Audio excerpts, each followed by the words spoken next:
इस सेशन में हम लोग इंडियन इकोनॉमी से जो इकोनॉमिक सर्वे है 2025-26 और जो यूनियन बजट जो है 2025 सॉरी 2026-27 दोनों को डिस्कस करेंगे। ठीक है, सबसे पहला और एक चीज और है, इसमें जो फैक्ट्स एंड फिगर जो इंडिया ईयर बुक में है उसको भी हम लोग देख लेंगे। ठीक है, इससे जितना भी इकोनॉमी से रिलेटेड सारा फैक्ट्स और फिगर्स जो है आपको एक साथ पूरे इस सेशन में मिल जाएगा। ठीक है, चलिए स्टार्ट करते हैं। सबसे पहला देखिए, ये इंडिया ईयर बुक से ये डाटा है।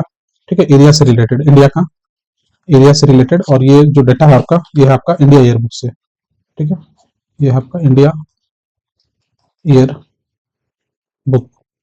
ठीक है, ये रिसेंट जो डाटा है उससे है। तो इसके रिगार्डिंग देखिए, जो जियोग्राफिकल एरिया है इंडिया का, जो जियोग्राफिकल एरिया है ये है 3287,263 किलोमीटर स्क्वायर।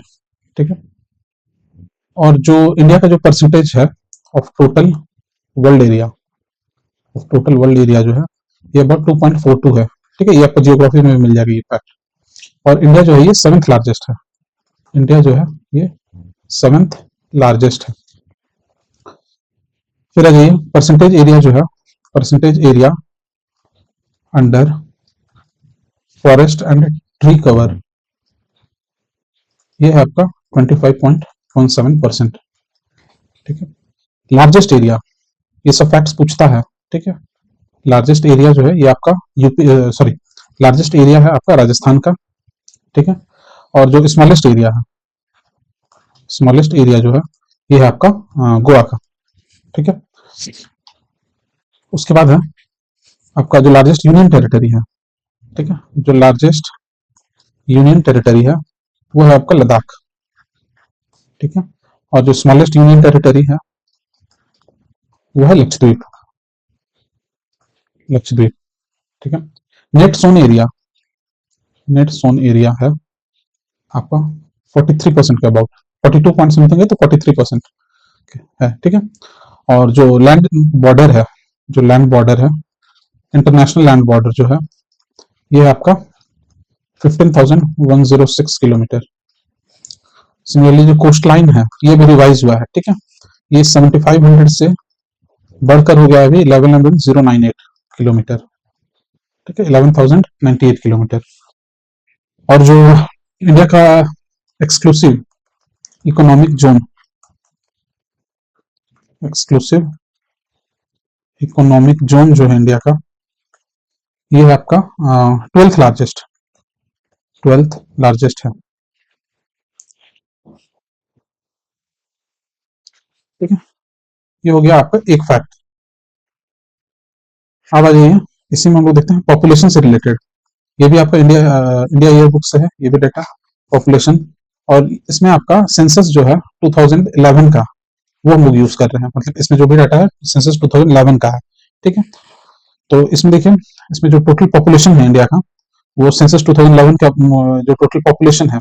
ठीक है, जो टोटल पॉपुलेशन है ये है आपका 1210854,977, मतलब 121 लाख करोड़। ठीक है, और ये चीज अभी बढ़कर कितना हो गया है, अभी जो रिसेंट जो अगर देखिएगा तो ये अभी जो एनएफएसएस का जो डाटा है इसके अकॉर्डिंग ये हो गया है 141 लाख करोड़। ठीक है, लेकिन अभी जो आपका इसका डाटा है ये भी आया नहीं है, इसलिए इसको अभी हम लोग इसी को मानते हैं। ठीक है, चलिए नेक्स्ट इसमें है फिर आपका हाईएस्ट पॉपुलेशन। ठीक है, स्टेट वाइज अगर देखेंगे हम लोग तो जो हाईएस्ट पॉपुलेशन है, हाईएस्ट पॉपुलेशन जो है ये आपका यूपी का। ठीक है, और जो लोवेस्ट पॉपुलेशन है ये आपका सिक्किम। ठीक है, सिक्किम। पॉपुलेशन डेंसिटी कितना है, पॉपुलेशन डेंसिटी ये है आपका 382 पर्सन्स पर किलोमीटर स्क्वायर। ठीक है, पॉपुलेशन डेंसिटी में, पॉपुलेशन डेंसिटी में हाईएस्ट पॉपुलेशन डेंसिटी किसका है, हाईएस्ट पॉपुलेशन डेंसिटी ये है आपका बिहार का। ठीक है, ये है आपका बिहार का। और lowest population density, lowest population density आपका अरुणाचल प्रदेश। ठीक है, अरुणाचल प्रदेश। इंडिया का जो शेयर है, इंडिया का जो शेयर है in world population, in world population ये है 17.6%। ये जो भी डाटा है ये आपका सेंसस 2011 का डाटा है। ठीक है। जो डिकेडल ग्रोथ है, जो डिकेडल ग्रोथ रेट है, ये आपका डिकेडल ग्रोथ रेट मतलब 2001 से लेकर 2011 तक का जो डिकेडल ग्रोथ रेट है, ये आपका 17.7%। ठीक है। जो हाईएस्ट डिकेडल ग्रोथ रेट है, जो ये जो डिकेडल ग्रोथ रेट है, इसमें एक हो जाएगा हाईएस्ट, हाईएस्ट इसका है, तो ये हाईएस्ट डिकेडल ग्रोथ रेट जो है ये मेघालय का है। और लोएस्ट जो है, लोएस्ट जो है ये आपका नागालैंड। ठीक है, नागालैंड। क्लियर है। अब आ जाइए, जो नेक्स्ट फैक्ट है ये आपका सेक्स रेशियो। सेक्स रेशियो क्या होता है? नंबर ऑफ फीमेल्स पर 1000 मेल्स। ठीक है।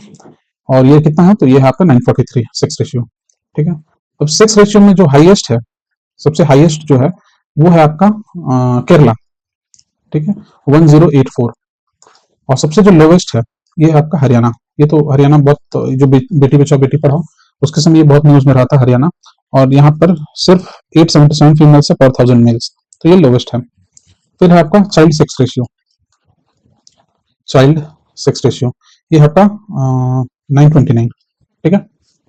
और लिटरेसी रेट अगर देखिएगा अकॉर्डिंग टू 2011 सेंसस, तो ये 73% है। ठीक है। अब इसमें हाईएस्ट लिटरेसी जो है ये केरला का है, हाईएस्ट केरला का है, जहां पर 94% लिटरेसी उस समय था। और लोवेस्ट लिटरेसी रेट जो है ये बिहार का था उस समय, जो कि 61.8% था। क्लियर है। ये हो गया डेमोग्राफी से मोर रिलेटेड है ये सब। ठीक है। उसके बाद एक फैक्ट और आता है इसमें। ठीक है। अब एक चीज आता है, जैसे ये जो अभी रिसेंटली NFHS 5 का डेटा आया है। ठीक है, ये भी आपका दिया हुआ है बुक में। तो ये NFHS मतलब हो गया नेशनल फैमिली हेल्थ सर्वे 5। ठीक है, इसका डेटा अभी आया है। अच्छा, इसमें जो डाटा है वो 2019 से 21 का डाटा है। ठीक है, ये अब रिलीज हुआ है जाकर। तो इसके रिगार्डिंग कुछ कुछ देख लीजिए फैक्ट्स एंड फिगर्स है। जैसे सेक्स रेशियो जो है अब बढ़कर हो गया है, तो ये 1020 हो गया है। ठीक है, पहला फैक्ट। दूसरा है आपका जो टोटल फर्टिलिटी रेट है ये 1.9 है। ठीक है। फिर है आपका maternal sorry neonatal mortality rate, ये है आपका 24.9। इसको आप 25 अबाउट याद कर सकते हैं, नियोनेटल मोर्टेलिटी रेट। उसके बाद है infant mortality rate. Infant mortality rate, जिसको IMR बोलते हैं, इन्फेंट मोर्टेलिटी रेट, तो ये है आपका 35। ठीक है। और अंडर 5 मोर्टेलिटी रेट ये है आपका 42। क्लियर है। चलिए, उसी तरह NFHS में ही एक और डाटा है आपका स्टंटिंग का। ठीक है, स्टंटिंग का, तो ये है अबाउट लगभग 36% के अबाउट। ठीक है। फिर है आपका अंडरवेट। अंडरवेट अंडरवेट है आपका अबाउट 32%। और वेस्टिंग वेस्टिंग है आपका अबाउट 19%। ठीक है। स्टंटिंग का मतलब क्या होता है? Height, height versus age. Age के अकॉर्डिंग अगर हाइट कम है तो उसको स्टंटिंग बोला जाता है। ठीक है। अंडरवेट का मतलब हो गया वेट वर्सेस एज। एज के अकॉर्डिंग अगर वेट कम है तो उसको हम लोग बोलेंगे अंडरवेट। और वेस्टिंग का मतलब होता है वेट, वेस्टिंग हो गया आपका वेट वर्सेस हाइट। ठीक है। तो ये 3 कॉन्सेप्ट है आपका। चलिए, ये आपको बहुत सारे एग्जाम, जो वनडे एग्जाम होता है या प्रीलिम्स का एग्जाम जो है ये पूछा जाता है, क्योंकि BPSC में भी इससे बहुत सारा क्वेश्चन पूछा गया है, यूपीपीसीएस में भी। और यूपीएससी में तो पूछता ही है वो, यूपीएससी में डायरेक्ट नहीं पूछेगा, स्टेटमेंट वाइज पूछेगा, लेकिन पूछता है क्वेश्चन। ठीक है। चलिए, अच्छा एक और डाटा है मैटरनल, यही पे बता देते हैं इसको, मैटरनल मोर्टेलिटी रेट। ठीक है, यहाँ पे एक और डाटा है NFHS का ही है, मैटरनल मोर्टेलिटी रेट। ठीक है, मैटरनल मोर्टेलिटी रेट ये है आपका 88। ठीक है, मैटरनल मोर्टेलिटी रेट। क्लियर है। चलिए, अब अगर आप डेमोग्राफी का, जैसे डेमोग्राफिक डिविडेंड अगर आप पढ़ते होंगे, ठीक है, डेमोग्राफिक डिविडेंड, उसमें ये बार बार या तो आप जो प्रीलिम्स का क्वेश्चन सॉल्व कीजिए या मेंस लिखिएगा, तो मेंस में तो श्योर शॉट इसमें से क्वेश्चन आता है। ठीक है, डेमोग्राफिक डिविडेंड, तो इसमें जो डेमोग्राफिक डिविडेंड से एक बहुत को रिलेटेड एक फैक्ट है, वो है कि इंडिया में 15 से 59 ईयर्स के एज का जो पॉपुलेशन है, ठीक है, ये अबाउट 66% है। मतलब हुआ कि इंडिया में 66% जो पॉपुलेशन है वो इस एज में है, मतलब वर्किंग एज पॉपुलेशन है। ठीक है, इसलिए डेमोग्राफिक डिविडेंड जो है इंडिया का, वो आराम से रिप किया जा सकता है, provided proper security, social conditions, education, health and all other factors. Fine, तो ये है। उसी तरह फिर एक है आपका जो ओल्ड एज पॉपुलेशन। ठीक है, ओल्ड एज पॉपुलेशन ये आपका अबाउट 10% है, ओल्ड एज पॉपुलेशन। ठीक है, फिर लाइफ एक्सपेक्टेंसी जो है अभी इंडिया में, वो है आपका 72 ईयर्स। मतलब ऑन एन एवरेज अगर किसी का जन्म होता है तो उसका लाइफ का जो टर्म है वो अबाउट 72 ईयर्स है। ठीक है, और ये इंप्रूव हुआ है, पहले और कम था। क्यों? क्योंकि because of development in health care and all other factors. ठीक है, चलिए अब हम लोग को इकोनॉमी की तरफ आते हैं। और ये तो हो गया इंडिया ईयर बुक से रिलेटेड, ये सब फैक्ट्स था। अब हम लोग कोर इकोनॉमी का जो टॉपिक है, जैसे ग्रोथ रेट जो है आपका 8 कोर इंडस्ट्रीज, इससे क्वेश्चन एक बार पूछा गया है आपका यूपीएससी में। 8 कोर इंडस्ट्रीज, और जीपीएससी में जो अभी रिसेंट एग्जाम हुआ था उसमें भी इससे रिलेटेड क्वेश्चन था कि जैसे ये जो 8 कोर इंडस्ट्रीज है, इसमें क्या क्या आता है, तो कोल है, ठीक है, क्रूड ऑयल है, नेचुरल गैस है, पेट्रोलियम है, पेट्रोलियम रिफाइनरी, फिर है फर्टिलाइजर्स, स्टील, सीमेंट और इलेक्ट्रिसिटी। ठीक है, तो क्वेश्चन इसमें से जो इन जनरल पूछा जाता है, इसमें जो क्वेश्चन पूछा जाता है वो पूछा जाता है कि ये जो 8 कोर इंडस्ट्रीज है, इसमें सबसे ज्यादा वेटेज किसका है। ठीक है, तो जो सबसे ज्यादा वेटेज है वो है आपका पेट्रोलियम रिफाइनरी, ये है 1 नंबर, सबसे ज्यादा वेटेज इसी का है, अबाउट 28%। ठीक है, 28% वेटेज जो है ये 8 कोर इंडस्ट्रीज में सबसे ज्यादा पेट्रोलियम रिफाइनरीज का है। ठीक है, उसके बाद आता है आपका इलेक्ट्रिसिटी, उसके बाद आता है इलेक्ट्रिसिटी, और फिर थर्ड में आएगा आपका स्टील, आपका थर्ड में आएगा स्टील। ये तो वेटेज वाइज अगर देखिएगा, इससे एक बार क्वेश्चन पूछा है प्रीलिम्स में, यही क्वेश्चन यही था, वेटेज हाईएस्ट वेटेज किसका है 8 कोर इंडस्ट्रीज में। तो जो हाईएस्ट वेटेज है वो है आपका पेट्रोलियम, रिफाइनरी प्रोडक्ट्स, सबसे ज्यादा वेटेज है, उसके बाद है इलेक्ट्रिसिटी कंपोनेंट का, और उसके बाद है स्टील का। ठीक है, चलिए अब देखते हैं हम लोग ग्रोथ रेट। ठीक है, जो ग्रोथ रेट है प्राइमरी सेक्टर का, सेकेंडरी सेक्टर का और टर्शियरी सेक्टर का। प्राइमरी सेक्टर का जो ग्रोथ रेट है ये अबाउट 2.6% था, और ये जो डेटा है ये आपका 2025-26 का है। ठीक है, एडवांस्ड एस्टिमेट से ये सब 2.6% है, ये है आपका 9.1% और ये है आपका 9%। इसका मतलब ये है कि जो सेकेंडरी सेक्टर है इसका ग्रोथ रेट 2025-26 में ठीक ठाक था, सबसे ज्यादा था इनफैक्ट। ठीक है, चलिए ये सब इकोनॉमिक सर्वे का डाटा है। ठीक है, तो इसको आप कहीं भी कोट कर सकते हैं, या कहीं भी फैक्चुअल जो क्वेश्चन है उसको आप बना सकते हैं इस डाटा से। ठीक है, चलिए अब installed power capacity in India, installed power capacity in India. ठीक है, अब इस जो पावर सेक्टर है इसमें दो केस बनता है। पहला है आपका फॉसिल फ्यूल वाला, फॉसिल, और दूसरा है नॉन फॉसिल। ठीक है, नॉन फॉसिल, तो जो फॉसिल है ये आपका 48% जो है ये फॉसिल बेस्ड है, एनर्जी सेक्टर जो है आज भी इंडिया का, और जो बाकी का जो 52% है ये नॉन फॉसिल है। अब इस फॉसिल में जो सबसे ज्यादा है वो है आपका कोल। ठीक है, मतलब जो 43% जो कोल, सॉरी, जो 43% जो इलेक्ट्रिसिटी का जो जनरेशन होता है वो आपका कोल बेस्ड है, इसका मतलब यही हुआ। ठीक है, उसके बाद आता है गैस, उसके बाद फिर आता है और भी, जैसे लिग्नाइट है या डीजल बेस्ड है, तो सबसे ज्यादा कोल है, उसके बाद गैस है। नॉन फॉसिल में अगर देखिएगा, ठीक है, नॉन फॉसिल में तो इसमें जो सबसे ज्यादा जो कंपोनेंट है वो है आपका सोलर का। ठीक है, सोलर का, उसके बाद है विंड का। तो सोलर का जो कंपोनेंट है ये अबाउट 25% जो है ये सोलर बेस्ड एनर्जी है नॉन फॉसिल के अंदर में, और जो विंड है ये है अबाउट 10 या 11% आप बोल लीजिए। क्लियर है, तो इस तरह से अरेंज करने में क्वेश्चन आता है कि सबसे ज्यादा जो कॉन्ट्रीब्यूशन है वो किसका है पावर सेक्टर में। तो सबसे ज्यादा इन टोटल देखेंगे तो कोल है, इन दोनों को अगर मिलाकर देखें तो सबसे ज्यादा कोल का है, उसके बाद सोलर है, उसके बाद फिर आपका विंड है।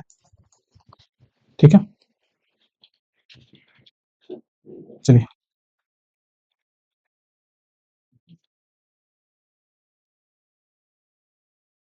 चलिए अब बात करते हैं कि जो इनवर्ड रेमिटेंस का बात करते हैं, रेमिटेंसेस। रेमिटेंसेस का मतलब होता है जो भी इंडियंस, ठीक है, जो बाहर रहकर अर्निंग करते हैं और वापस जो पैसा भेजते हैं अपने लोगों को इंडिया में, उसको रेमिटेंस बोला जाता है। ठीक है, तो रेमिटेंस जो है इसका दो कंपोनेंट, एक जो है इसको हम लोग ऐसे समझते हैं, रेमिटेंस जो है ये पहले स्टेट वाइज देख लेते हैं। ठीक है, स्टेट वाइज किस स्टेट को सबसे ज्यादा रेमिटेंस मिलता है। ठीक है, तो महाराष्ट्र को सबसे ज्यादा रेमिटेंस आता है, फिर केरल को, और फिर तमिलनाडु को। ये एक फैक्ट एंड फिगर है कि केरला का जो 40% जो अर्निंग है ना, ये रेमिटेंस के थ्रू होता है, अबाउट 40% अर्निंग। ठीक है, तो ये बहुत इंपॉर्टेंट है समझना। ये क्वेश्चन हो सकता है, फैक्चुअल क्वेश्चन है, ये आपको पूछ दे कि which state gets the maximum remittances in year 2024-25। ये 2024-25 का डाटा है, और ये इकोनॉमिक सर्वे में प्रॉपर दिया हुआ है ये डाटा। ठीक है, चलिए ये हो गया आपका पहला रेमिटेंस वाइज हो गया। अच्छा, अब हो गया इसका रेमिटेंस का ये ओरिजिन के रिगार्डिंग है। रेमिटेंस का ओरिजिन मतलब कहाँ से आ रहा है सबसे ज्यादा पैसा, रेमिटेंसेस का ओरिजिन कहाँ है। ये हो गया आपका डेस्टिनेशन, डेस्टिनेशन स्टेट वाइज। ठीक है, फिर इसके बाद एक चीज और है, सेक्टर वाइज भी हम लोग देखेंगे। ठीक है, रेमिटेंस जो है ओरिजिन मतलब सबसे ज्यादा जो रेमिटेंस आता है वो यूएसए से आता है, फिर यूएई से आता है, और फिर आपका यूके से आता है। ठीक है, United states of America, United Arab अमीरात, और ये आपका यूनाइटेड किंगडम। क्लियर है, चलिए आप इस वीडियो को 3-4 बार देख लीजिएगा तो आपको पूरा बाई हार्ट हो जाएगा ये सब फैक्ट्स। ठीक है, और ये आपको अगर आप मीन्स लिखिएगा तो वहां पर भी आपको काम आता है। ठीक है, और फैक्ट अगर आप डालिएगा तो आपका जो आंसर है वो ज्यादा कन्विंसिंग लगेगा। क्लियर है, चलिए उसके बाद है इंडिया का जो टॉप है, इंडिया का टॉप ट्रेडिंग पार्टनर, इंडिया का टॉप ट्रेडिंग पार्टनर। ठीक है, इसको दो तरह से हम लोग देखते हैं, पहला है एक्सपोर्ट के पॉइंट ऑफ व्यू से और दूसरा इंपोर्ट के पॉइंट ऑफ व्यू से, कि इंडिया सबसे ज्यादा एक्सपोर्ट कहाँ करता है। तो इंडिया सबसे ज्यादा एक्सपोर्ट यूएस को करता है, फिर यूएई को करता है। क्लियर है, पहला यूएस को करता है, उसके बाद यूएई को करता है। वेयर एज इंपोर्ट जो है इंडिया सबसे ज्यादा चाइना से करता है, और उसके बाद यूएई से। ठीक है, तो ये सबसे, और ये सब इसमें जितना भी इसमें कुछ कॉन्सेप्ट नहीं है, ज्यादातर जो है वो फैक्ट्स है। ठीक है, चलिए उसके बाद आता है आपका इंडिया का जो फॉरेक्स रिजर्व है, उसके रिगार्डिंग कुछ डाटा है। इंडिया का जो forex reserve, foreign exchange reserve, forex reserve जो है इंडिया का, ये है सबसे ज्यादा आपका फॉरेन करेंसी। ये भी क्वेश्चन पूछा गया, ये यूपीपीसीएस में भी पूछा और यूपीएससी में भी पूछा हुआ ये क्वेश्चन है, फॉरेन करेंसी एसेट्स। ठीक है, सबसे ज्यादा ये है। उसके बाद गोल्ड है इंडिया के पास, उसके बाद है एसडीआर, स्पेशल ड्राइंग राइट्स, ये आईएमएफ के अंदर में है एसडीआर। ठीक है, और उसके बाद है रिजर्व ट्रांच, रिजर्व ट्रांच। तो ये दोनों को एकदम कंपलसरी है याद रखना। पहला है फॉरेन करेंसी एसेट्स, मतलब इंडिया का जो फॉरेक्स रिजर्व जो है उसमें जो सबसे ज्यादा जो परसेंटेज है फॉरेन करेंसी का है, उसके बाद गोल्ड का है। ठीक है, चलिए ये हो गया। अब आता है इसी में इन्वेस्टमेंट के रिगार्डिंग। ठीक है, इन्वेस्टमेंट के रिगार्डिंग, तो इन्वेस्टमेंट के रिगार्डिंग ऐसे देखिए कि top 3 sorry top 3 source countries, source countries of FDI, of FDI inflow. ठीक है, एफडीआई सबसे ज्यादा जो है वो कहाँ से आता है, ये है इसका मतलब। तो ये सबसे ज्यादा जो एफडीआई आता है, फॉरेन डायरेक्ट इन्वेस्टमेंट। इन्वेस्टमेंट भी जो है ये दो तरह का होता है, एक होता है फॉरेन डायरेक्ट इन्वेस्टमेंट और एक होता है फॉरेन पोर्टफोलियो इन्वेस्टमेंट। ठीक है, तो ये जो फॉरेन डायरेक्ट इन्वेस्टमेंट है ये स्टेबल है, वर्सेज ये जो है ये नॉन वोलेटाइल है, ये वोलेटाइल है, सॉरी ये वोलेटाइल है, और ये नॉन वोलेटाइल है, ये स्टेबल होता है। ठीक है, नॉन वोलेटाइल है, इसलिए ज्यादा अच्छा जो है इन्वेस्टमेंट पॉइंट ऑफ व्यू से वो एफडीआई होता है, वेयर एज एफपीआई जो है ये नहीं है, ये वोलेटाइल है ये। ठीक है, चलिए तो सबसे ज्यादा जो एफडीआई आया है ये आपका सिंगापुर से आता है, उसके बाद यूएस से आता है, उसके बाद मॉरिशस से आता है, मॉरिशस से। ठीक है, अब ये जो एफडीआई आता है इसका जो डेस्टिनेशन है, कहाँ आता है एफडीआई, कहाँ पर आता है सबसे ज्यादा स्टेट वाइज अगर देखेंगे, तो ये जो सबसे ज्यादा आता है ये आपका आता है महाराष्ट्र में, सबसे ज्यादा एफडीआई आता है महाराष्ट्र में, फिर कर्नाटक में, और फिर है गुजरात। क्लियर है, ये हो गया एक चीज। उसी तरह सेक्टर वाइज अगर देखेंगे किस सेक्टर में सबसे ज्यादा एफडीआई आता है, sector wise FDI flow, FDI inflow, तो सबसे ज्यादा जो सेक्टर है जिसमें एफडीआई आता है वो है आपका सर्विस सेक्टर में। ठीक है, उसके बाद आता है आपका कंप्यूटर हार्डवेयर में, कंप्यूटर हार्डवेयर। ठीक है, और लास्ट में है आपका मतलब इससे कम है फिर ट्रेडिंग। तो ये आपको बहुत जरूरी है, ये क्वेश्चन बार बार पूछा जाता है, ये पूछा भी गया है कि जो एफडीआई जो है वो सबसे ज्यादा किस में आता है, तो सर्विस सेक्टर में आता है। और यही कारण है कि इंडिया का जो सर्विस सेक्टर है ना, वो 7th लार्जेस्ट है ग्लोबली, 7th लार्जेस्ट है ग्लोबली। ठीक है, चलिए अब आ जाते हैं हम लोग इंफ्रास्ट्रक्चर डेवलपमेंट पर। इंफ्रास्ट्रक्चर डेवलपमेंट पर जैसे आपका ट्रांसपोर्ट सिस्टम, ट्रांसपोर्टेशन, ट्रांसपोर्ट से रिलेटेड अगर देखिएगा, रेल सॉरी हाँ रेलवेज देख लेते हैं पहले। रेलवेज देखिए, तो जो रेलवे का जो अभी एज ऑफ नाउ जो है अभी इंडिया में टोटल लगभग लगभग 70,000 किलोमीटर, 70,000 किलोमीटर, ठीक है, 70,000 किलोमीटर जो है रेलवे ट्रैक बिछा हुआ है। ठीक है, और इसमें से जो इलेक्ट्रीफाइड है, इलेक्ट्रीफाइड, ये क्वेश्चन इंपॉर्टेंट है, बहुत इंपॉर्टेंट है ये चीज। इसमें से लगभग लगभग 99.2 या 3%, 99.3% लगभग लगभग समझिए तो पूरा जो है वो इलेक्ट्रीफाई हो चुका है। ठीक है, ये बहुत इंपॉर्टेंट है ये फैक्ट। चलिए अब इसी में एक चीज आता है कि जो रेलवे का है, इसमें जो लार्जेस्ट जो जोन है, ठीक है, लार्जेस्ट जो रेलवे का जोन है, ठीक है, लार्जेस्ट रेलवे जोन का मतलब वो सबसे ज्यादा जहां पर आपका जो रेल लाइन का जो कवरेज है सबसे ज्यादा कहां पर है, तो ये आपका है नॉर्दर्न रेलवे। ठीक है, नॉर्दर्न रेलवे, क्लियर है, यह नॉर्दर्न रेलवे। ठीक है, अब आइए दूसरा देख लीजिए, रोड से रिलेटेड, रोडवेज, ये हो गया रेलवेज, रोडवेज। रोडवेज के लिए जो total length of road network है अभी इंडिया का, जो टोटल लेंथ है जो रोड नेटवर्क का, ठीक है, ये है आपका 6592, yes 6593 kilometre, sorry 6593,000 kilometre, 1000, sorry 6593 kilometre है, मीन्स 1,10,000, 10 लाख 65 लाख 93,000 किलोमीटर अभी इंडिया में। 65 लाख जो है वो आपका रोड का कवरेज है। अब इसी रोड में सब चीज आ जाता है। अब इसी में से जो नेशनल हाईवे है वो बहुत कम है, नेशनल हाईवे जो है ये है नेशनल हाईवेज, ये बहुत कम है, ये अबाउट है आपका 1.4 लाख किलोमीटर, 1.4 लाख किलोमीटर बस इसमें से रेलवे है, सॉरी नेशनल हाईवे है, बाकी सब आपका स्टेट हाईवे है। ठीक है, स्टेट हाईवे आता है उसमें, फिर डिस्ट्रिक्ट रोड्स होता है, फिर आपका विलेज रोड होता है। ठीक है, इस तरह से तो ये सब भी मिलाकर ही इतना किलोमीटर। तो ये जरूरी है याद रखना कि नेशनल हाईवे कितना है, तो 1.4 लाख किलोमीटर है बस। ठीक है, चलिए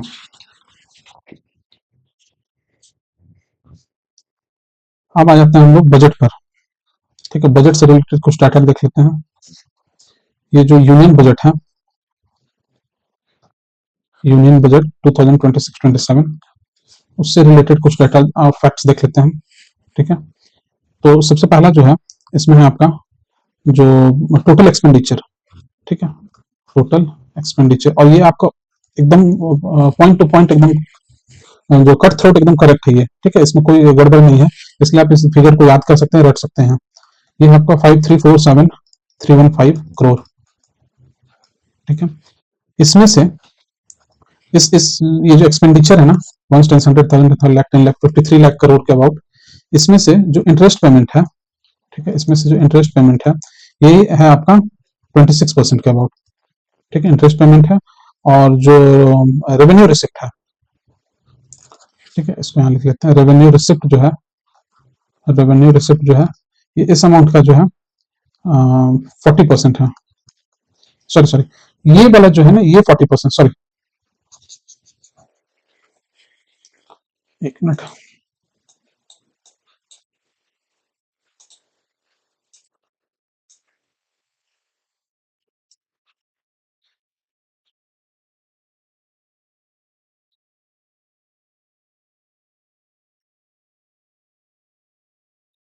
ठीक है, ये जो अमाउंट है, ये जो अमाउंट है ना, ये 40% ऑफ रेवेन्यू रिसिप्ट है, 40% ऑफ रेवेन्यू रिसिप्ट है। ठीक है, टोटल एक्सपेंडिचर जो है 40% ऑफ रेवेन्यू रिसिप्ट है। ठीक है, फिर आता है आपका capex, means capital expenditure. Effective capex कितना है, तो ये है आपका 1.7 लाख करोड़, 1 सॉरी 17 लाख करोड़, 17 लाख करोड़। ये बहुत इंपॉर्टेंट है, याद रखना। ठीक है, मेंस पॉइंट ऑफ व्यू से भी है और प्रीलिम्स में तो पूछता ही है। फिस्कल डेफिसिट कितना है, तो ये है आपका 4.3%। ये जो अभी आपका बीपीएससी का जो एईडीओ का एग्जाम हुआ था उसमें ये चीज पूछा गया था। ठीक है, फिस्कल डेफिसिट कितना है इंडिया का, तो ये है आपका 4.3%। क्लियर है, फिर यहाँ पर रेवेन्यू डेफिसिट है आपका 1.5%, और प्राइमरी डेफिसिट जो है ये यहाँ पर 0.7%। क्लियर है? तो जो प्राइमरी डेफिसिट है, इससे क्वेश्चन आया था आपका 2025 का जो यूपीएससी का जो प्रीलिम्स हुआ था, उसको अगर आप देखे होंगे पीवाईक्यू, इसी चैनल पर आपको मिल जाएगा पीवाईक्यू, ठीक है, प्रीलिम्स का, और प्रॉपर डिस्कशन उसमें किया हुआ है। तो इसमें जो है, इसमें एक डायरेक्ट क्वेश्चन आया था कि कुछ कुछ वैल्यू दिया हुआ था, जैसे आपका फिजिकल डेफिसिट जो था ये आपका शायद 40,000 या 80,000 करोड़ कुछ इस तरह से दिया था, कुछ कुछ वैल्यू दिया था फिजिकल डेफिसिट का, प्राइमरी डेफिसिट का और इंटरेस्ट पेमेंट का, ठीक है। तो इसमें से आपको प्राइमरी डेफिसिट निकालना था। तो प्राइमरी डेफिसिट जो होता है, इसका फॉर्मूला क्या होता है, ये होता है आपका physical deficit minus interest payment, ठीक है। इस पर डायरेक्ट क्वेश्चन आया था, और दो दो क्वेश्चन था, एक क्वेश्चन नहीं, दो दो क्वेश्चन, मतलब समझ लीजिए कितना, 4 मार्क्स का 2 क्वेश्चन। क्लियर है?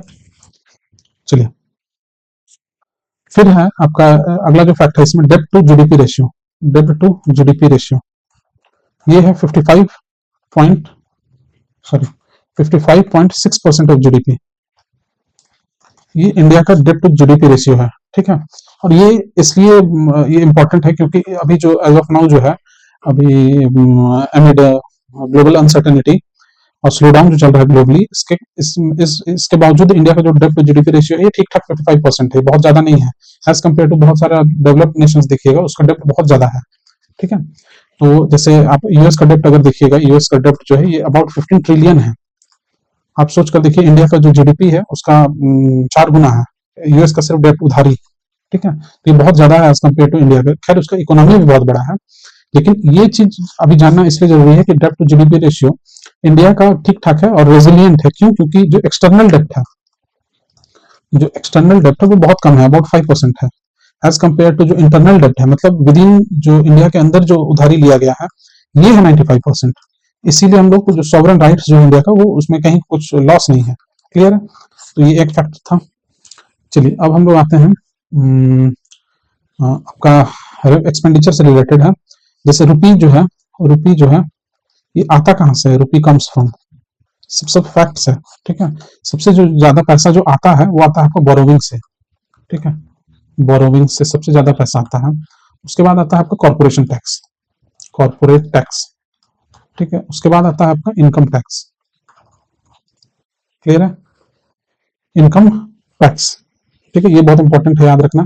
सबसे ज्यादा पैसा जो गवर्नमेंट को आता है एज अ रेवेन्यू, ठीक है, एज अ रेवेन्यू जो आता है, ये आपका बोरोविंग से सबसे ज्यादा आता है। उसके बाद कॉर्पोरेट टैक्स, फिर इनकम टैक्स, उसके बाद फिर जीएसटी। क्लियर है? और जो जाता है रुपी गोज, ठीक है, ये आपका जो सबसे ज्यादा खर्च है ये होता है आपका स्टेट का शेयर में, state share to taxes, state share to taxes, ठीक है, सबसे ज्यादा। उसके बाद है आपका इंटरेस्ट पेमेंट। ये बहुत इंपॉर्टेंट है, ये बहुत इंपॉर्टेंट है, क्योंकि ये देखिए यही डायरेक्ट रिलेशन है आपका प्राइमरी डेफिसिट से। प्राइमरी डेफिसिट क्या होता है? फिजिकल डेफिसिट माइनस ये इंटरेस्ट पेमेंट। तो अगर ये ज्यादा होगा, इंटरेस्ट पेमेंट अगर आपका ज्यादा होगा, ये अगर बहुत ज्यादा होगा, तो प्राइमरी डेफिसिट जो है वो क्या होगा? वो कम हो जाएगा, ठीक है। सॉरी, चलिए, इंटरेस्ट पेमेंट हो गया। उसके बाद जो तीसरा है वो है आपका सेंट्रल सेक्टर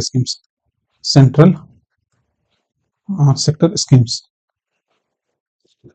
क्लियर है? तो इस तरह से आप याद कर सकते हैं, क्योंकि स्टेट का जो शेयर है टैक्सेस में, और ये कौन सा शेयर है? ये जो आपका फाइनेंस कमीशन जो रिकमेंड करती है, ठीक है, फाइनेंस कमीशन। अच्छा, जो 2025 में जो यूपीएससी में क्वेश्चन पूछा था फिफ्टींथ फाइनेंस कमीशन के रिगार्डिंग, तो उसमें एक स्टेटमेंट दिया था कि जो 15th फाइनेंस कमीशन है उसने टैक्स डिवोल्यूशन किया है आपका, कुछ परसेंटेज दिया था, लेकिन उसका करेक्ट आंसर जो था वो 41% के अबाउट करेक्ट डिवोल्यूशन है, ठीक है।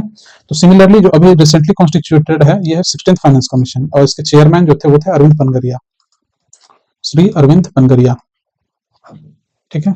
और ये जो 16th फाइनेंस कमीशन जो बनाया गया है, ये है आपका, इसका जो टाइम पीरियड 2026 2031 तक, और इसके अंदर जो हॉरिजॉन्टल जो डिवोल्यूशन किया गया है, सॉरी, जो वर्टिकल टैक्स डिवोल्यूशन है, ठीक है, ये है around 41%, same as 15th finance commission. Clear है? इसके बारे में पूरा डिटेल हम लोग देखेंगे।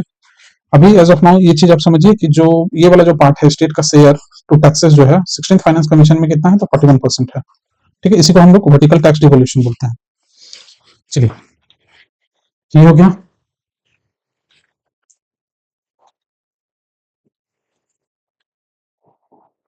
अब इसमें से कुछ कुछ फैक्ट्स है, ठीक है। ये आपका इकोनॉमिक सर्वे से रिलेटेड है, ठीक है। इकोनॉमिक सर्वे 2025-26 में दिया है।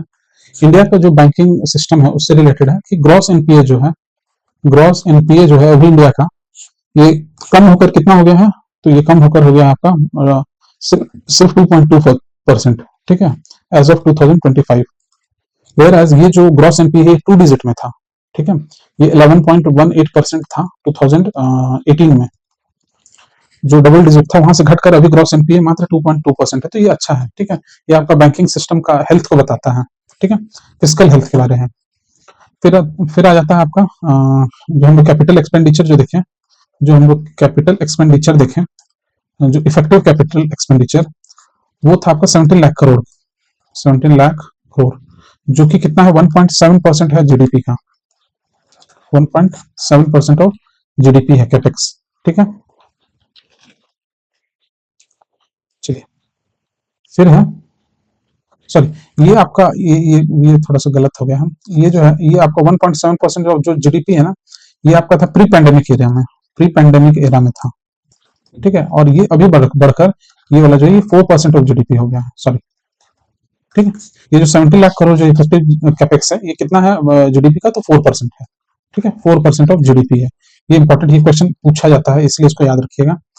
चलिए, अब आते हैं इंडिया का एक्सटर्नल सेक्टर में, इंडिया का एक्सटर्नल सेक्टर के रिगार्डिंग। इंडिया का जो टोटल एक्सपोर्ट है, इंडिया का एक्सटर्नल सेक्टर, इंडिया का एक्सटर्नल सेक्टर, और इसी में आपको पढ़ना है बैलेंस ऑफ पेमेंट, ठीक है, बैलेंस ऑफ पेमेंट। तो इंडिया का जो टोटल एक्सपोर्ट है, इंडिया का जो टोटल एक्सपोर्ट है, ये कम है as compared to total import, ठीक है। इसीलिए इंडिया का जो बैलेंस जो है, बैलेंस ऑफ पेमेंट, ये क्या है, डेफिसिट में चला जाता है, क्योंकि इंपोर्ट हम ज्यादा करते हैं एज कम्पेयर टू एक्सपोर्ट। पहला चीज ये हो गया फर्स्ट पॉइंट। दूसरा पॉइंट आता है कि जो इंडिया का जो ट्रेड है, ये दो तरह से होता है, एक होता है मर्चेंडाइज, मतलब गुड्स का, और दूसरा होता है सर्विस सेक्टर, ठीक है। तो सर्विस सेक्टर में इंडिया एक्सपोर्ट ज्यादा करता है और इंपोर्ट कम करता है, लेकिन मर्चेंडाइज में आपका एक्सपोर्ट कम होता है और एक्सपोर्ट कम होता है, इंपोर्ट ज्यादा होता है, जिसके कारण कि फाइनली जो मर्चेंडाइज है ये ज्यादा हम लोग इंपोर्ट करते हैं, जिसके कारण कि करंट अकाउंट डेफिसिट जो है ये क्या हो जाता है, निगेटिव में चला जाता है, ठीक है। ये आपका कोर इकोनॉमी का कॉन्सेप्ट है, और बहुत कोर कॉन्सेप्ट है, इससे बार बार क्वेश्चन भी पूछा जाता है, ठीक है।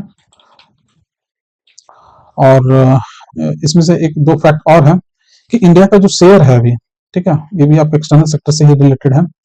इंडिया का जो शेयर है, ठीक है, India's share of global merchandise, of global merchandise, merchandise का मतलब होता है, आप ऐसे समझिए, गुड्स, ठीक है, ये डबल हो चुका है, ये डबल्ड डबल्ड लगभग लगभग ये 1.8% हो चुका है, ठीक है। और इसका जो शेयर है 1.8% है इसका share in global, in global global merchandise export,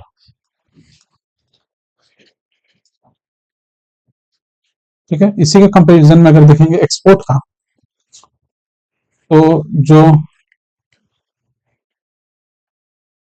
India का जो शेयर है आपका ग्लोबल सर्विसेज का, ठीक है, सर्विस सेक्टर का देखिएगा अगर, तो सर्विस सेक्टर में आपका जो एक्सपोर्ट है ये ज्यादा है, जैसा कि अभी हम लोग बात की, हम लोग ज्यादा एक्सपोर्ट करते हैं, और इसके कारण, एक्सपोर्ट के कारण अभी इंडिया का जो ग्लोबल अगर देखिएगा तो ग्लोबली 4.3% ऑफ टोटल जो सर्विस एक्सपोर्ट है उसमें इंडिया है 4.3 पर, ठीक है। और जो service seventh largest service exporter है इंडिया, ठीक है, सेवेंथ लार्जेस्ट सर्विस एक्सपोर्टर है।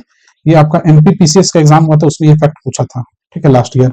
और ये देखिए, ये सब जो डाटा है ना, ये तुरंत शिफ्ट नहीं करता है, क्योंकि ये हम लोग ग्लोबल लेवल पर बात कर रहे हैं, ठीक है, इसलिए इसका रिलेवेंस रहता है कुछ साल तक। चलिए, अब देखते हैं हम लोग ये जो रेमिटांस का बात कर रहे थे, ये जो, अच्छा, ये रेमिटांस वाला जो बात कर रहे थे वहीं पर लिख देते हैं, एक मिनट।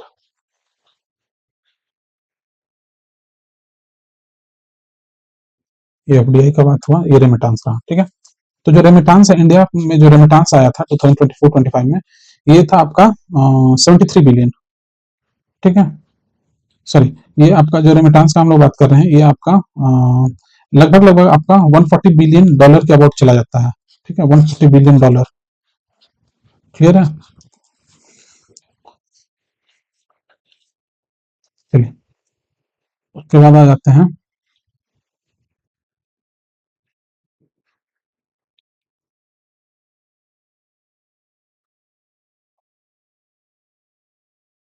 एक मिनट। चलिए, अब हम लोग एग्रीकल्चर सेक्टर के बारे में बात करते हैं। तो जो एग्रीकल्चर सेक्टर है, मतलब जो प्राइमरी सेक्टर का बात कर रहे हैं, इसके रिगार्डिंग देखिए, ये इसका जो कंट्रीब्यूशन है, ये लगभग लगभग 20% ऑफ इंडियाज जीवी है। 20% ऑफ इंडियाज जीवी है। ठीक है, सिर्फ 20% है इसका जीवी, लेकिन लेकिन ये जो एम्प्लॉयमेंट प्रोवाइड करता है, एम्प्लॉयमेंट ये जो देता है, ये अबाउट 46% ऑफ इंडियाज वर्कफोर्स।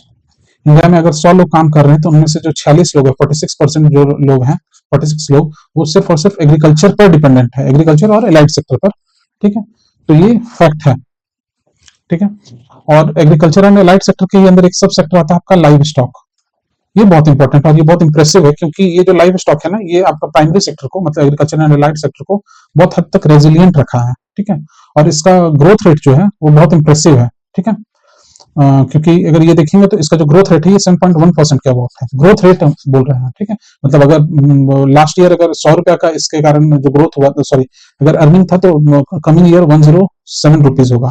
तो इसमें जो ग्रोथ रेट है इसका अच्छा है, बहुत अच्छा है। क्लियर है? अब चलिए, अब आते हैं हम लोग एग्रीकल्चर से रिलेटेड इरिगेटेड एरिया। इंडिया में जो इरिगेटेड एरिया है, ठीक है, ये लगभग लगभग ग्रॉस इरिगेटेड एरिया जो है, ये आपका 56% है, लगभग लगभग। ठीक है, तो ये सब भी आपको जानना है।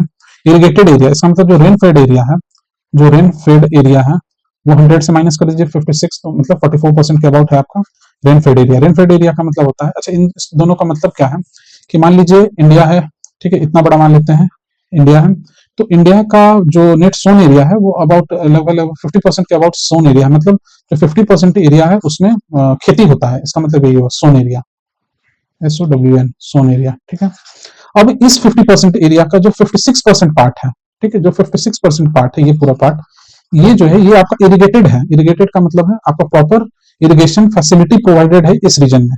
ठीक है, और बाकी ये जो पार्ट बच गया, यहाँ पर आपका ये रेनफेड है। रेनफेड मतलब ये मानसून पर डिपेंडेंट है।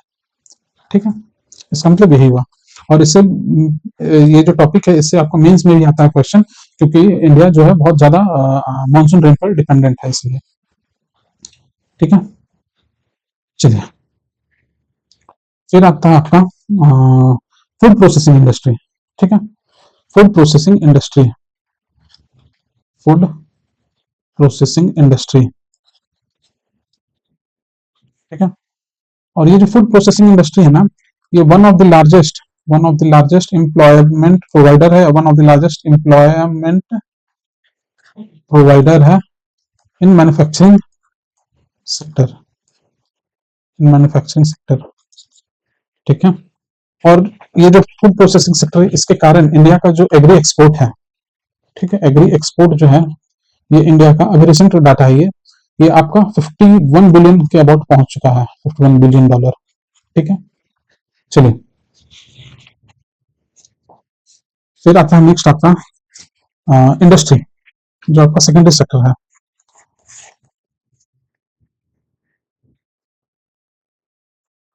फिर है आपका सेकेंडरी सेक्टर, सेकेंडरी सेक्टर, इसमें आता है बहुत सारा, इसका भी कंपोनेंट है, जैसे आपका इंडस्ट्री है, ठीक है, मैन्युफैक्चरिंग है। ठीक है, तो ये इंडस्ट्री वाला जो पार्ट है, फिर कंस्ट्रक्शन है, इसमें बहुत सारा सब सेक्टर है। तो ये इंडस्ट्री वाला पार्ट के रिगार्डिंग में भी हम बात करें, जो इंडस्ट्री है, इसमें आपका जो medium and high tech industries है, medium and high tech, high tech activities या इंडस्ट्रीज जो है, ये जो इकोनॉमिक सर्वे इस बार का जो है ना 2025-26, इस चीज को बहुत हाईलाइट किया है, कि इंडिया का जो मैन्युफैक्चरिंग जो इंडस्ट्री, जो यूनिट है, इंडस्ट्रियल जो प्रोसेस है, उसमें जो डोमिनेंस है इसका मतलब, एक सेकंड, ये जो आपका मीडियम एंड हाई एक्टिविटीज जो इंडस्ट्रीज है, जैसे इसका बेस्ट एग्जांपल आप ऐसे समझिए, कि जैसे आपका टनल टनल या बोरिंग मशीन्स, ठीक है। फिर आपका हो गया जितना भी हाईटेक मशीन्स का जो मैन्युफैक्चरिंग है, इन सब का कंट्रीब्यूशन इंडिया का जो इंडस्ट्री है उसमें बढ़ रहा है, और ये कितना है, अबाउट 46% हो गया है अभी। तो ये बहुत प्रोग्रेसिव है मैन्युफैक्चरिंग पॉइंट ऑफ व्यू से, ठीक है। चलिए चलिए अब हम लोग बात करते हैं फार्मा इंडस्ट्री। इंडस्ट्री का ही एक सब टॉपिक है फार्मा, फार्मास्यूटिकल्स। इंडिया का जो फार्मास्यूटिकल इंडस्ट्री है ये बहुत इंपॉर्टेंट है, बहुत बहुत बहुत इंपॉर्टेंट है, बहुत सारे क्वेश्चन इससे पूछा गया है। तो इंडिया का जो फार्मास्यूटिकल इंडस्ट्री है ना, ये आपका थर्ड लार्जेस्ट है। पहले ऐसे समझ लीजिए कि ये थर्ड लार्जेस्ट है, ठीक है, थर्ड लार्जेस्ट है by volume, third largest by volume है। और एक चीज तो फैक्ट ये हो गया। दूसरा फैक्ट है इसमें कि बाई वैल्यू अगर देखेंगे, बाई वैल्यू है ये 11th लार्जेस्ट, ठीक है। और फिर एक फैक्ट और है कि 90% ऑफ जो जेनरिक मेडिसिन है ये इंडिया सप्लाई देती है। जेनरिक मेडिसिन मतलब थ्रू आउट वर्ल्ड या ग्लोबली जो 90% जो जेनरिक मेडिसिन है वो इंडियन मैन्युफैक्चरर का होता है, ठीक है। और इंडिया जो है मोर देन 191 कंट्रीज को सप्लाई करती है दवा, ठीक है। चलिए फिर आ जाइए, इंडस्ट्री में ही एक सब सेक्टर है टेक्सटाइल्स, ठीक है। टेक्सटाइल का जो कंट्रीब्यूशन है ये लगभग लगभग 2% ऑफ जीडीपी है, ठीक है। और one of the largest employer है। मतलब ये बहुत लोगों को क्या देती है, रोजगार देती है, टेक्सटाइल इंडस्ट्री है जो, ठीक है। सिमिलरली इसका और क्या वैल्यू है, ये जो इंडिया का जो टेक्सटाइल इंडस्ट्री है ये 6th लार्जेस्ट है globally, 6th largest global exporter है, ठीक है। चलिए उसके बाद आता है एमएसएमई। एमएसएमई एमएसएमई का मतलब हो गया आपका micro small and medium enterprises, ठीक है। ये भी एक सब सेक्टर है। इसका बहुत रिलेवेंस है आपका, अगर आप इंडस्ट्रियल सेक्टर से रिलेटेड कोई भी क्वेश्चन बनाइएगा तो ये मोर और लेस इसका चांसेस ये आ ही जाता है, और मेंस में तो आता ही है, इस पे श्योर शॉर्ट क्वेश्चन आता है। तो इससे रिलेटेड कुछ फैक्चुअल डाटा है 2-3, जैसे कि जो इंडिया का जो एमएसएमई सेक्टर है वो 36% ऑफ मैन्युफैक्चरिंग को कवर करता है, ठीक है। मतलब अगर 100 रुपया, सॉरी अगर 100 यूनिट, सॉरी आप ऐसा समझ लीजिए, अगर 100 यूनिट अगर आप कुछ मैन्युफैक्चर कर रहे हैं तो उसमें से जो 36 यूनिट है वो एमएसएमई इंडस्ट्रीज द्वारा मैन्युफैक्चर होगा, इसका ये वैल्यू है, ठीक है। सिमिलरली जो 31% ऑफ जो जीडीपी है, ठीक है, वो आपका एमएसएमई सेक्टर से ही रिलेटेड है, ठीक है। डायरेक्टली नहीं है, डायरेक्ट और इनडायरेक्ट दोनों मिलाकर 31% है। फिर एक्सपोर्ट का जो है ये 49% ऑफ टोटल एक्सपोर्ट। इसी से पता चलता है कि एमएसएमई सेक्टर का क्या रिलेवेंस है इंडियन इकोनॉमी में। 36% of manufacturing, 31% of GDP, 49% of total export. एक और डाटा देख लीजिए, ये मोर देन 13 करोड़ पीपल को क्या देता है, एम्प्लॉयमेंट देता है, ठीक है। और ये सेकंड लार्जेस्ट है, सेकंड लार्जेस्ट एम्प्लॉयमेंट प्रोवाइडर है, एम्प्लॉयमेंट प्रोवाइडर है आफ्टर एग्रीकल्चर सेक्टर, ठीक है, आफ्टर एग्री सेक्टर। क्लियर? चलिए इसी के लिए, इसी चीज को प्रमोट करने के लिए अगर आप पढ़े होंगे जैसे startup India, stand up India, ठीक है, वेंचर कैपिटल,